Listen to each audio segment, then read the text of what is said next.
C'est ici la journée que l'Éternel a faite, qu'elle soit pour nous un sujet d'allégresse et de joie. Psaume chapitre 118, verset 24.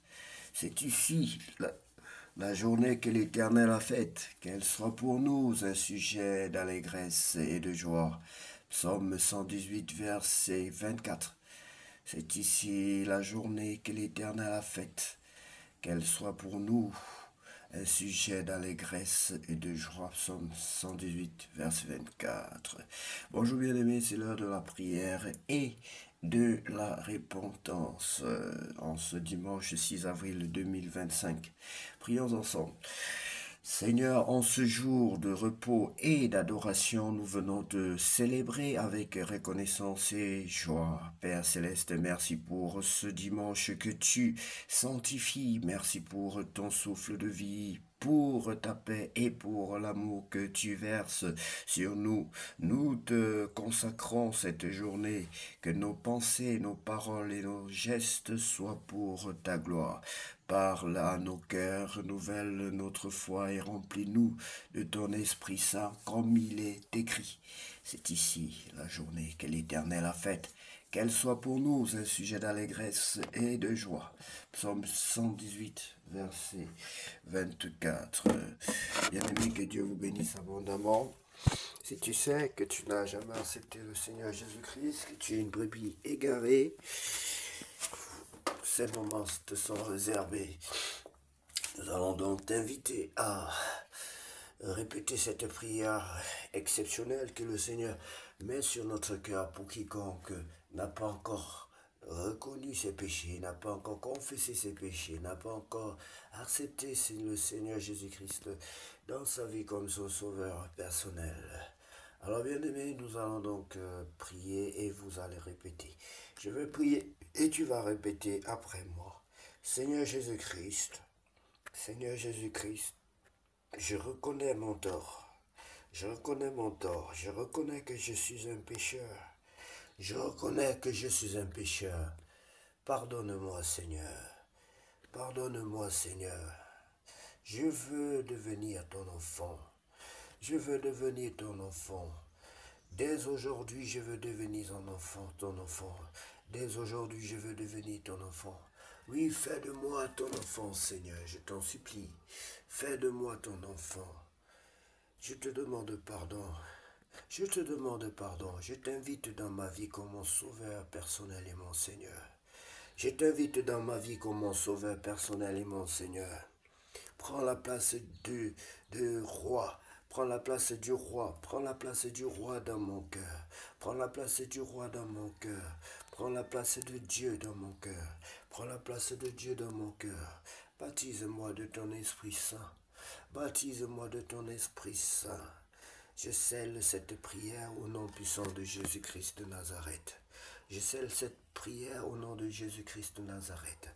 Amen. Que Dieu vous bénisse, bien-aimés, pour cette phase de repentance qui est très très importante, qui est une phase qui vous permet d'entrer dans le royaume des cieux, qui vous rapproche de Dieu, qui vous purifie et vous permet, vous transforme et fait de vous des enfants de Dieu et non seulement sa créature. Nous allons enrichir nos vies, bien-aimés, par la nourriture spirituelle qui est le pain de vie, la parole de Dieu. Et aujourd'hui, nous allons lire ensemble la parole de Dieu dans le livre de Genèse chapitre 8. Là, je rappelle que les anges sont contents et j'ai cette obligation, ce devoir de vous communiquer, de vous dire la vérité. Les anges sont très contents pour tous ceux-là qui ont confessé leur péché ce matin et ils sont avec vous, ils seront avec vous durant toute cette journée. Pour qu'ils restent avec vous, vous devez craindre Dieu. Commencez à chercher la volonté de Dieu dans votre vie et à le craindre, à marcher, à pratiquer, à faire ce que Dieu veut et non ce que vous voulez. Prions, lisons donc la parole de Dieu dans le livre de Genèse chapitre 8. La sortie de l'arche, Dieu se souvint de Noé, de tous les animaux et de tout le bétail qui était avec lui dans l'arche, et Dieu fit passer un vent sur la terre, et les eaux s'apaisèrent, les sources de l'abîme et les écluses des cieux furent fermées, et la pluie ne tomba plus du ciel, les eaux se retirèrent de dessus la terre s'en allant et s'éloignant, et les eaux diminuèrent au bout de 150 jours. Le 7e mois, le 17e jour du mois, l'arche s'arrêta sur les montagnes d'Arara. Les eaux allèrent en diminuant jusqu'au 10e mois. Le 10e mois, le 1er jour du mois, apparurent les sommets des montagnes. Au bout de 40 jours, Noé ouvrit la fenêtre qu'il avait faite à l'arche. Il lâcha le corbeau qui sortit partant et revenant jusqu'à ce que les eaux aient séché sur la terre. Il lâcha aussi la colombe pour voir si les eaux avaient diminué à la surface de la terre. Mais la colombe ne trouva aucun lieu pour poser la plante de son pied. Elle revint à lui dans l'arche, car il y avait des eaux à la surface de toute la terre. Il avança la main, la prit et la fit rentrer auprès de lui dans l'arche. Il attendit encore 7 jours, 7 autres jours, et il lâcha de nouveau la colombe hors de l'arche.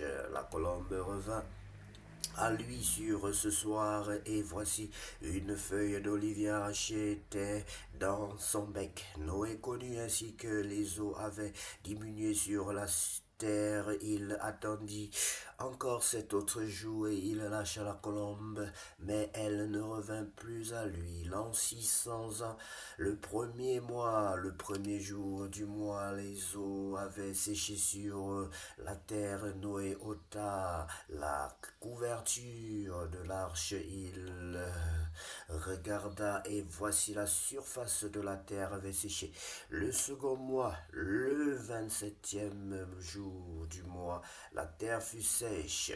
Alors Dieu parla à Noé en disant, sors de l'arche, toi et ta femme, tes fils et les femmes de tes fils avec toi. Fais sortir avec toi tous les animaux de toute chair qui sont avec toi, tant les oiseaux que le bétail et tous les reptiles qui rampent sur la terre, qu'ils se répandent sur la terre, qu'ils soient féconds et multiplient sur la terre.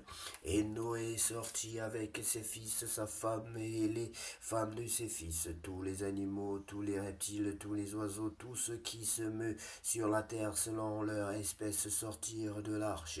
Noé bâtit un autel à l'Éternel, il prit de toutes les bêtes pures et de tous les oiseaux purs, et il offrit des holocaustes sur l'autel.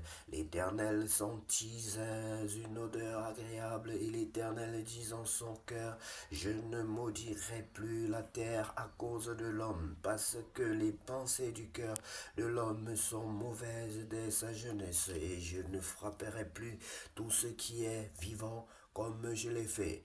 Tant que la terre subsistera, les semailles et la moisson, le froid et la chaleur, l'été et l'hiver, le jour et la nuit ne cesseront point.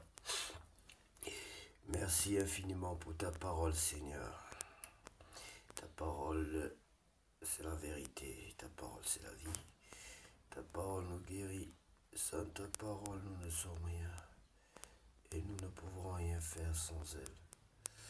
Ce que tu fais pour nous, Seigneur, est au-delà de ce que nous pouvons penser ou imaginer. Ce que tu fais pour nous, personne ne peut le réaliser. Qu'à toi seul, Seigneur, vienne la gloire, la puissance et l'honneur pour ce que tu es. Au nom de Jésus-Christ, nous avons ainsi prié.